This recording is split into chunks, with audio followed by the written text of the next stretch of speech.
Hello and welcome to A Closer Look. My name is Gail Tatum. I have the privilege today to have the opportunity to speak to our two school board members, the president of our school board and the vice president of our school board.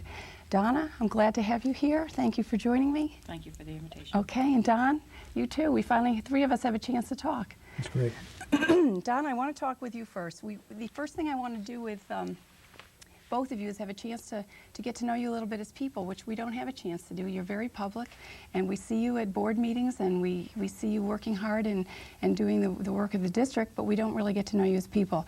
You are a native of this area, is that right? A native of 41 years. A native of 41 years. I've lived here all my life. I've never lived anywhere else. Okay. And it's something I'm very proud about, and I talk about it a lot. I probably bore people with that, but it means a lot to me. Yeah. And it's behind so much of the commitment that I feel towards the school district and to my community at large. I know that's true. Now, you went through North Penn schools all the way through?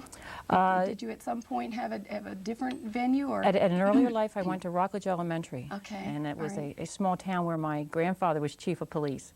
No and kidding. In fourth grade, the beginning of fourth grade, I went to York Avenue. And from fourth to through high school, of course, I was in North Penn. I know I've heard you talk about North Penn High School, and you were an athlete there, weren't you? I wish I was as good as some of the athletes they have today. The young athletes today are just fabulous. The training, the dedication, the determination, and the science of what they do is prevalent, and they're taught differently today. Yeah. But I played hockey, gymnastics, and lacrosse, 10th, 11th, and 12th grade. So you were 3 seasons, weren't you? 3 seasons. I graduated with 8 letters. Did you really? So that meant a lot to me also. Yeah, that's wonderful. And so I have a real heart fondness for the athletic program. I know. And there will be no cuts in athletics, Mr. Hill. I know that's important to you. Despite your opinions of phys ed. But it's very it important, and I feel it's very much a part of student life. It must be, as our not just the athletics, but the academics and the extracurricular activities, because we're not looking to educate, as you well know, a half a child. We're looking to educate the whole child. That's right. And I think only through activities and athletics and academics we can do just that. Yeah, I agree. And I think if you have a personal experience such as yours, where you stay after school and you're part of a team and you know what that feels like, it feels good. And kids come away with real good feelings from school. It gives you an identity that you take into your adult life. That's right. And you never forget. That's right. And God has blessed me with athletic children. Is that right? And they will play at North Penn one way or another, and I can't wait. So they're also... Yes, they are. It is fun. I had daughters who also were athletes, and it's fun to watch them play. And sure is. See them succeed. It's what we live for. Yeah, it is. It's what we live for. Don, now you and I were chatting earlier, so I learned a little about you, which was interesting. You weren't born here, but you've spent most of your adult life here. Well, that's correct. I was born in Illinois and spent most of my elementary schooling and earlier years in Illinois, in different cities in Illinois. And then circumstances had me go to high school in Nebraska, small town 25 miles west of Lincoln. And with a graduating class of 40, you yes, said. About 40 in the class at that time. It was a big class that year. And at the conclusion of my high school time, the Korean War was in venue at that time, and I knew I was going to be drafted, didn't have finances to go to college. So I was drafted, and I was a Korean vet, and then I got out of the service in the East Coast. And as circumstances would have it, at that time I decided I'd like to take the GI Bill that was at that time, what was left of it, and decided to go to a college I never heard of before the day I registered, Drexel. And became a Drexel graduate 5 years later in electrical engineering, and got married and never left the East Coast. That's really and been in the Lansdale area for the last 37 years. That is amazing. And you came to this area because you worked for Leeds and Northrop for your career. That's how I happened to come in this area. So that is just amazing. See, you just never know what's going to happen, do you? Okay. Now, Donna, you have 5 children? Six children that you're responsible for and raising at this point, and they range in, you have babies to worry about and teenagers to worry about. Is that right? Well, my oldest son is 25 years of age, and my youngest, a young adult, and my youngest is a newly adopted baby of 6 months. He's 6 months. And I have had him since he was 30 hours. But my oldest son, his name is Robert. He too was adopted. He is a mentally retarded young man who works independent Wonderful. independently and graduated from North Penn, went to the VOTEC, and he has worked every single day of his life since he graduated from VOTEC. So you're very proud of him, So aren't he's you? another proud product of North Penn school districts. And then I have Brick, Dane, Fawn, and Daniel Jr. Did you get them all? You didn't Not miss yet. any names. No, One more. Brick, Dane, Fawn, and Daniel Jr. They're 15, 14, 13, and 7. 15, 14, 13, so you are 7. really busy. And then the baby Bruin, Bruin. who has just recently come to my husband and I. That is something. So you're very busy, and they're in different schools, and so They're you're different dealing schools. with elementary issues and middle school issues. And do you have a son? Is your older son at the high school yet, or is he at Not Penndale? yet. He's Or in ninth grade at Pembroke? Pembroke, and he'll be at the high school next year. Okay, so you'll begin that next year. But that's a full life. And aside from my 6 children, of Yes. course, I'm married to a prince Yes. who is very supportive of me as a mother and as a businesswoman Yes. and as a school director. And his name is Daniel. He's an attorney, a local attorney. And I have 62 other children, as I call them. I have homes for senior So you and work. retarded women, preferably. I have 1 home for men, and that's with the Lamb Foundation. We Okay. currently maintain 14 homes and 62 residents, and that's 24-hour residential services, Big and that is a responsibility. business that I own myself and have done That's that work daunting, for. I would think at times. It can Yeah. be, and Yes. I've done that work for 10 years, and I feel it's what I was called to do as an adult. Yeah. Well, I know it's a huge commitment. It is, It and is. it takes a lot of time. It's 24-hour residential Yeah. care, so my life is always on call. Yeah. And I it get really nervous is. sometimes at board meetings if they go too late when I know that one of my folks is not feeling well or there's it could be a potential dilemma, and I Yeah. worry. Yeah, you have other things on your mind. I sure do. You really do. Sure do. Let's talk a minute about to both of you, because I think this links into the commitments that you have and that you've made to this community. Don, you have interest. You were a school board member before, and so you knew what you were doing when you got into this should've line of known work better, a is what second they tell time. But let's talk before we talk about board issues, which I want to do in a minute. Let's talk about other things that you've been interested in this community. I know you're both very committed to North Penn and the community. We see that evidenced by your commitment to the education community. But let's talk about other things you care about in our Well, development. that's true. My children were in the North Penn school system, and during that period of time, they were going to Hancock, which is now the Is that office right? building right there in Hancock. And while they were in school, I got called to go to a home and school association. Okay. I think it was called PTA at that time. Yes. And first thing I know, I was president of the PTA. And the next thing I knew, I was on the school board. Those things kind of came in rapid succession. But I have been active. I've been in the Rotary of Lansdale for a period of time. I've been a member of and past president of the International Management Club, which is associated with the YMCA. And I am currently a member of Lions. When president-elect, I'll be president of the Lansdale Lions Club next year. I didn't realize that. So That's a big among those, commitment. and I've also been very active in the election operations as being an officer on the election board for a number of years. Okay, and this on top of a career, as we were talking earlier, that demanded a lot of travel, Yes. for you at different points in your life, and not just domestic travel, Right. but international travel as well. Yeah. So somehow, in spite of raising a family and a lot of hard work, you were able to find time to contribute to other things too. It was difficult, but I think, you always say if you want something done, give it to a busy Yeah. person. And That's I think true. That's That is true. true. I think there's It a lot is. of truth in that. You always find, if something you enjoy to do and something you want to contribute, you find a way to juggle your time to make those things happen. I think that's true. Now, Donna, I know you've had interest in other things in the community too.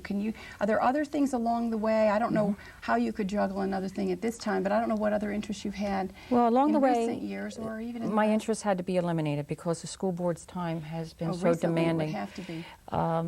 I've been on the board just over 5 years, approaching 6 years, and it takes a good 20 hours a week Yeah. from my life between phone calls and letters and meetings, Yeah. and meetings that people don't even know about during the day. Yeah.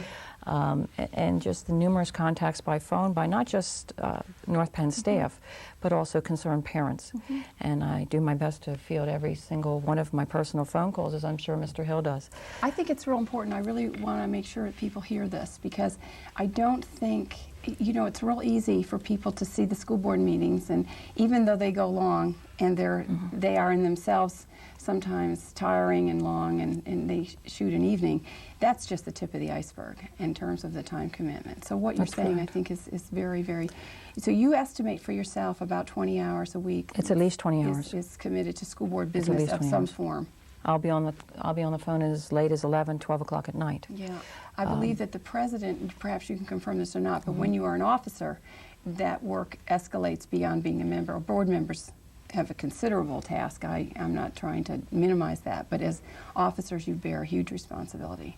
Because it's important to make sure that all members of the board are on the same page, and I need to make personal contacts as often as possible with the other 8 board members. You don't need hard feelings being developed because somebody feels out of the loop. So I find myself having to communicate all the more so with the other 8 board members to make sure that that doesn't happen. Yeah. We're 9 equally elected board members. Right. Mr. Hill and I are board officers, but that's only in the area of setting an agenda. That's right. And leading a board meeting. Our vote has no more weight than anybody else on that board. No. I think people don't understand that you do help to set the agenda, and that you meet with the superintendent and you help to move. The work must move forward. In other words, there are many right. issues at any given time, and someone has to help to decide, all right, what are we bringing forward at this time? When will it be discussed? And when will it be voted? This is true, Don, right? That's correct. Donna and I meet with the superintendent, as you indicated, to develop the agendas for either be the work session or the official meeting, and any other thing that may be coming forward. And so that is an ongoing process. You have to keep the things moving, and we've been pretty successful this year in making those things happen. Yeah. Do you sort of have a clock and a calendar in your head that you must at some level be thinking, all right, now if we're moving this along, now I've got to remember this issue. Do you find yourself thinking that way, or? Well, not just a clock, because we both have a clock and it is always ticking, and we're well aware of it because that clock only works for 4 years at a time. And we have 4 years to commit to this community and make good on the promises that we made on the last campaign. Don and I ran in '95 on the same ticket. Yes, I was very proud to have him on a ticket with me, and appreciated his support as early as the campaign. And we have promises to fulfill, and aside from that, we have to make sure that we are in sync with the administration and the superintendent. We don't want a superintendent to be in a public meeting and to foist ideas and plans and programs on a board that is not ready. So a large part of our job is watching the clock and making sure that we have a relatively decent call on the pulse of the board to determine when something is ripe for public consumption, and that all the T's are crossed, all the I's are dotted, and the green sheets are in place. Now let's talk a second about green sheets, because as you were speaking, I was thinking from our end in the administration, our job is to help to have information to you so that we are giving you information and you're informed about things that we're concerned about and issues that we're working on. And there's a lot of written material that you have. I know that a packet comes to you at least once a week, and that alone is a study, I would assume, that you have to sit down, look things over. Don, is that true? Well, that's correct. The amount of paper that comes before us is unbelievable, and you try to get through most of that.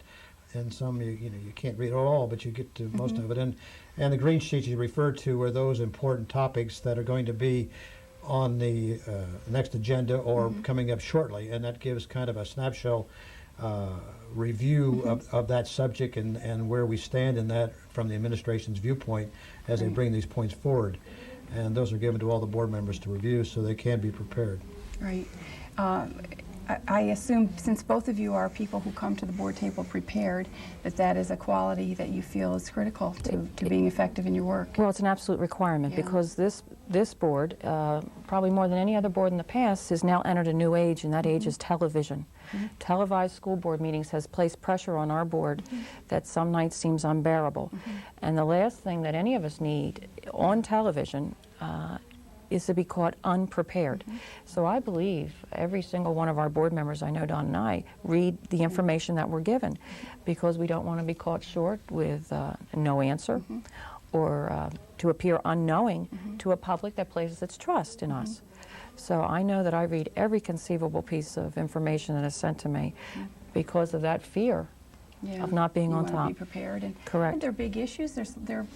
These things aren't simple, and they need thought, and you need time to ask questions in your mind or follow up with questions with administrators or other people and see where you are and be prepared for that. Well, in the past, board meetings that weren't televised, and there may have been a handful of people at most in the audience, and there was more news coverage than there were interested citizens. Yeah. So it was easy to just slip through 4 years of your elected term unnoticed, unharassed.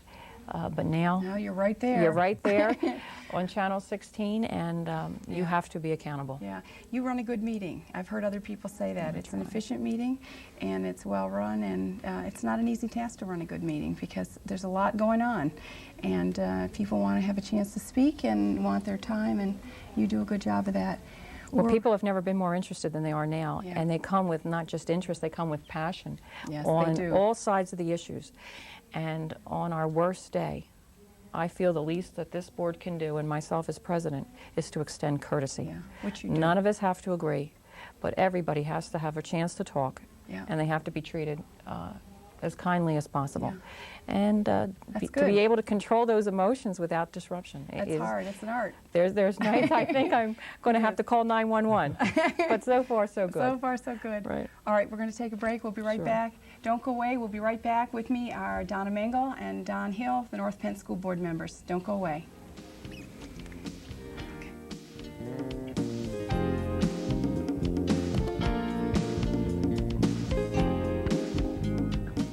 While walking in a toy store the day before today, I overheard a crayon box with many things to say. I don't like red, said Yellow, and Green said, nor do I. And no one here likes orange, but no one knows just why. Well, I bought that box of crayons and took it home with me and drew with all the colors so the crayons could all see that each of us is special and everyone's unique. But it's when we get together that the picture is complete.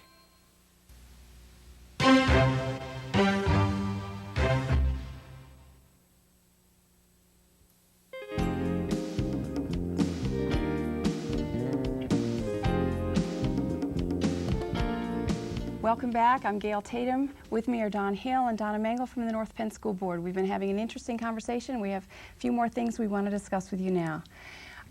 Let's see, I think we're going to talk a little bit now about enrollments. We've had a lot of growth at North Penn, and enrollment issues have been ones that have been right on top of the agenda for a long, long time with this board and prior boards. But this board is making some decisions that seem to be bringing some creative solutions to the enrollment problems we're facing. Absolutely. Don, let's have you talk first about the NAP school and the modular school, modulars being added to the elementary schools to address some of the elementary needs that we're seeing in the coming years. As you pointed out, enrollment has always been a concern of the board, and it will always remain a concern of the board that we have adequate facilities and staff to teach our children correctly and to the best level that we can. Elementary is one of our concerns. In the elementary area, we want to keep the classroom sizes as what we established them to be. In order to do that, we are taking two positive approaches. One, we're enlarging the NAP school to putting additional 8 classrooms into that school. In addition to that, we're having 8 modules being located at appropriate places at our elementary schools. The combination of the 8 modulars and the 8 classrooms will give us 16 more classrooms, which will help alleviate some of the overcrowding that we see that may happen the next year or two before the peak runs out. The NAP site is wonderful. We have all that land there. I mean, it's a nice, spacious spot, so this will easily fit there, won't it? The NAP addition will almost fit on in the same building it has, with slight modifications to the building. That building was put together over a couple of improvement plans, but this will fit quite nice into that school. That's good. And I know that from the placement of the modulars, at least initially this year, is not going to mean that we don't anticipate, I don't believe, any redistricting needs for the fall. So parents don't need to worry about that specifically. And a lot of the credit there, again, goes to Dr. Judith Clark, Dr. Hassler, and Dr. Bose, because I think they worked long and hard in making sure that whatever decision we make to accommodate growth, despite creativity, did not include disruption. Yeah. And for this upcoming year, we're real proud and happy to say that there Yeah. will not be redistricting. I think it's a good solution, and I think it will help to address the needs we're going to be facing this fall, so that's great. Of course, the other enrollment issue is the high school, and we have this addition. Donna, let's talk a little about that. Well, there's I more know than you just feel an good about addition that. I coming know our it. way. More than Yeah. an addition, we have an additional mod that'll be added to the front of the North Penn High School, current North Penn High School, which will accommodate 800 students.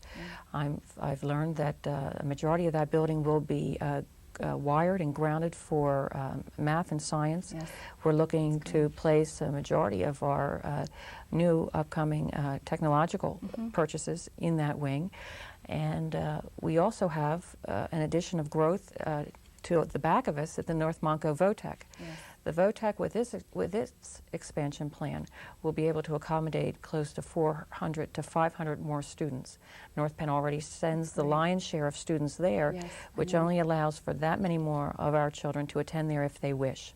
Right. Also, Dr. Bose has brought our way the opportunity to be the second CLEP center in the state of Pennsylvania.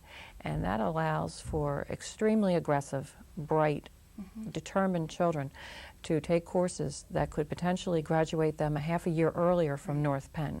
That is exciting, and that's new. Absolutely. And that will allow people to test, so that people understand this. It does allow students to accelerate and to test Correct. out or test through some courses and move more quickly, which is a real nice option we've never had. Well, there's some that's real students, as we speak today, that really, in their hearts and minds and their course load, are ready for college work. And if they're not so necessarily beholden to the sports, the activities, those things that keep students traditionally through their 12th year of school, there's no reason why they couldn't graduate at the half year and start their college life a half year sooner. I understand from research that Dr. Bose has done that in many colleges, that is when a lot of students do drop out, which allows for space availability for new incoming students. And whenever we, if there is a potential of a student graduating from North Penn early, he too leaves behind space availability. Yeah. So all this provides some flexibility, and we'll see how this will help. But it is exciting. We're moving forward in these areas, and that's good. And it's think all one creativity. I think one point about the high school I want to make too, sure that you understand is that the high school, while we're putting the addition on the front, we're doing a lot of renovations to the high school itself. A new roof and a lot of improvements are doing into the high school that were That's needed, important. and so that is being accomplished with the same addition. Yeah, that is important. I'm glad you added that, so people understand that those are improvements that will last us a long, long time and are needed at this point. The school is not young. It's certainly not old, but it's time to look at some of those needs. Let's talk for a minute about the budget season we're about to enter. It's timely as we speak that during this week will be our first budget meeting and the first chance for people to see a projected budget. We know that this is an arduous task that takes months and months, but I don't know, Donna, do you want to say anything about the upcoming budget season and your what thoughts I can about say that? is that the meetings will close between 10 and 10:30. Good, I'm glad to hear that. Because I have found that budget meetings, because they are tedious and because they become so emotion-filled, because we're talking about tax dollars and we're talking about spending on adults and children, people get riled up, but people get tired. And I believe if we start a meeting at 7:30, that a 2.5, 3-hour meeting is plenty. Yes. And if we have to call more meetings, we will. We'll do the budget based on categories. We'll start with the revenue picture, and then we'll move into all areas of spending in the budget, one at a time. And meetings will be added as the board sees fit. And that's based, of course, on how we're taking public opinion. Well, I'm glad to hear that. I am glad to hear you say that you're looking at ending them at some sort of a reasonable time, because there are so many meetings. Yes, there are. That their potential is there to have so many late nights. It's exhausting for everybody. And you're right. If we can move the agendas in the evening and somehow limit them a little bit, that's good. Well, we need families to get back to their families, and we need board members that are fresh and on top of the information that they bring to the table. That's right. Now, the budget process by law must be finished by June 30th. That's right. And of course it will be. We're looking at a pretty healthy budget this year. Last year's budget posed a tax increase of 14 mills. That's not going to happen this year. We are way under that. That's great. And leading the way on the budget in a picture that is helping us is the second year of the early retirement incentive program that we have with our teachers, and also the possibility of what could result in an early bird settlement with our NPEA. Yeah, we're all hopeful that that would be a very positive thing, that we could begin this with this very exciting step in some sense of peace for Absolutely. a while. I know, Don, and Donna, I know you know this as well. Of course, we're a service industry, and so a lot of the budget is involved with salaries because it's the nature of what we do. We're not a manufacturing business, we're a service industry. And so much of what you as board members are presented with, in fact, you don't have as much freedom to effect as you would at this point. Do you want to add anything to that? Well, what you bring up is very true. I mean, the basis of the budget is, 85% in that area is salary and benefits for the teacher and administrative and supporting staff. And then, of course, you have many mandated programs, whether it be busing or whether it be things that we must do that are fixed each year. And so when you get down to work on a budget and you try to reduce the number of dollars in a budget, if you're working with an existing teacher's contract, a lot of other different things that are fixed, you don't have a lot of room or a lot of dollars to play with. So you're trying to move a 10 or 15% of the budget to make a difference in the millage, which is being driven by the larger numbers. That's right. And I'm not sure everyone understands that that's true and how difficult that is. And that's really a challenge for board members as they sit and do that. And one I know you both take very seriously. And the greatest challenge of all is being able to recognize that with 85% of our budget going to salary and benefits for adults, at the same time we have a responsibility to the taxpayers to keep a grip on the salary and benefits, and at the same time be as fair as we possibly can to those people that serve us diligently year in and year out. And there's a fine line there, and unfortunately, there's days based on other purchases that need to be made, such as technology, such as textbooks. We have a major textbook purchase coming up that we have to draw a hard line in the sand. Some years with the staff, and unfortunately that bodes misunderstandings and hard feelings that we hope doesn't have to be. But we've got a board committed to trying to make a better working environment for all of us, taxpayers included. It's also important that we remind the parents that come so passionately to the budget meetings that, folks, we're parents too. We don't want to cheat your children any more than we would want to cheat our own. And at the same time, we can't be at each other's throats for 15% of the budget. Yeah, that's right. And so I think that brings a very human picture and perspective to the dilemma that faces us. And I believe as a community, because we love our children and we love our neighbors, that that can be accomplished. Yeah, I really do. I think it can. I think it can be as well. I think that, Don, I wanted to ask you briefly if you could talk a little bit about, since we're talking about budget implications and taxpayers' responsibilities, let's talk about the broader governmental responsibilities that we face. We have other levels of government that might be helping with public education. What do you perceive as their role in this? Well, I think it's important you bring it up during the during the budget discussion, because they're really related. The public must understand that we get very, very small funds from the state and practically none from the federal government. The only federal government funds we get is our Title I program for children under a certain household income. And so there's very little funds we get from the state or the federal government. So it's always a concern to us, because the money has to come from the local taxpayers through the real estate taxes, we're doing it now, and so forth. It always astonishes me that the state legislators are spending more time trying to find us more ways to tax the people without finding ways to send us more money, so we don't have to tax the people. We don't need new ways to tax the people, and I think that's a waste of an effort and a waste of time. And I believe that if they would help us with our mandated things such as the busing. Busing is a tremendous expense, both for huge. Public schools and all the private schools That's we have to bus to. the handicapped children, the children of mandates for all that. all of that is very expensive huge, to us yes, and very it is. costly. And a lot of other mandated things. If they would help us financially in those areas, we wouldn't have to worry about where the No. taxing money comes from. Our bills would be less, and our tax bill to the That's right. It people would would make be a less. huge impact. It really would. And a corollary to that, as we talked about, we're hopefully to have a teacher's contract here settled very shortly. But in the negotiations that you have with teachers, they always say that, well, we're going to solve that problem for you by having binding arbitration. We don't want binding arbitration. The local taxpayers are paying the money. The local people will solve their own problems. But what we do need is some kind of a level playing field. Right now, the state mandates 180 days for the school year. So the teaching community knows that they will be paid for their 180 days of school, no matter how many days they may decide to go on strike. And they may be inconvenienced that year, but their paycheck will basically stay the same as it did in the year before. There must be a way that we can get the payment of the penalty for going on strike, like any union has when they take that course of action. I think strikes are a course of action they're allowed to take, but there should be a level playing field for that.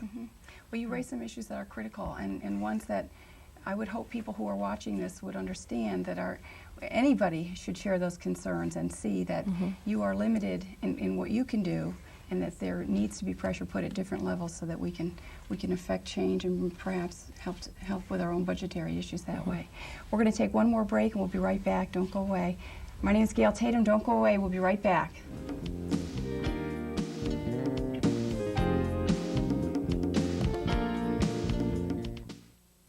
Do you think you have the power to change the world? I can change the world one child at a time. I know I can make a difference in those children's lives. I teach. I teach. Yes, they're teachers, but to the kids they reach, they're heroes. I teach. Do you have the power to wake up young minds, to be someone's hero?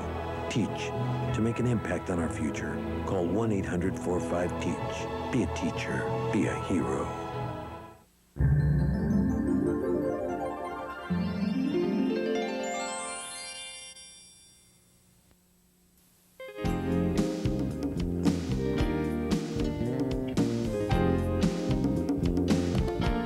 Joining me again, with me are Don Hill and Donna Mengel from the North Penn School Board.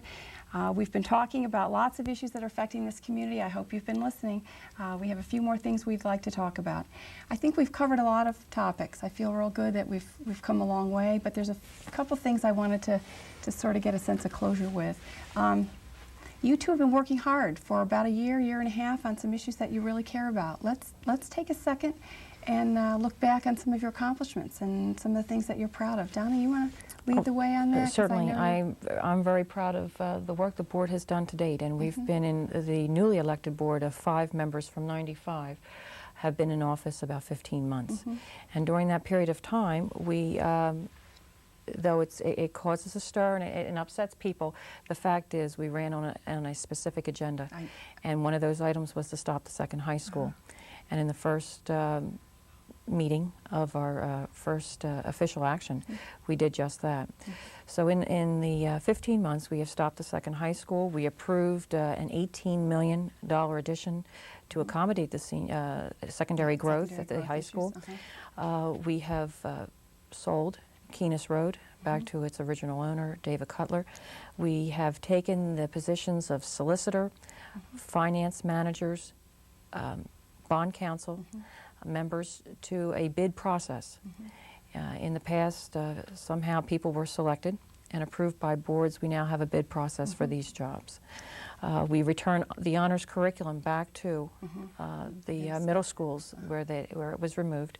We've restructured the administration. We have eliminated a few positions. We've consolidated some positions, and we've increased workloads, which we felt was a necessary thing to do. We have realigned the district to 3 junior highs and added to... That was not easy to do. It was not. And have added to those junior highs a full complement of extracurricular activities. We spent an additional $345,000 to flesh out activities and sports at that level so that all students would have opportunities to play. We commandeered the science labs at Penfield and Pembroke, and we insisted on their being renovated and upgraded to the likes of what we now have at Penndale. Right, because of the renovation at Penndale, we had Correct. all those, and so now they're equal, the three schools. And we seek that providing kind of equal curriculum opportunities, that parity. It's nice, yes. We've approved new textbooks and new computer purchases. We have revoked the a lot, isn't purchasing it? of buses for a leasing program. We have now, we started the very first ever in history, the early retirement incentive program for the teachers. And last year we had 26 teachers of 30 years experience opt for that program. And this year we have approximately 15 with possibly more coming. We approved the VOTEC expansion, which will be the population has doubled since the 80s. We refinanced the 1991 bond, saved $150,000, and I'm tired. I don't know. I'm tired thinking about it.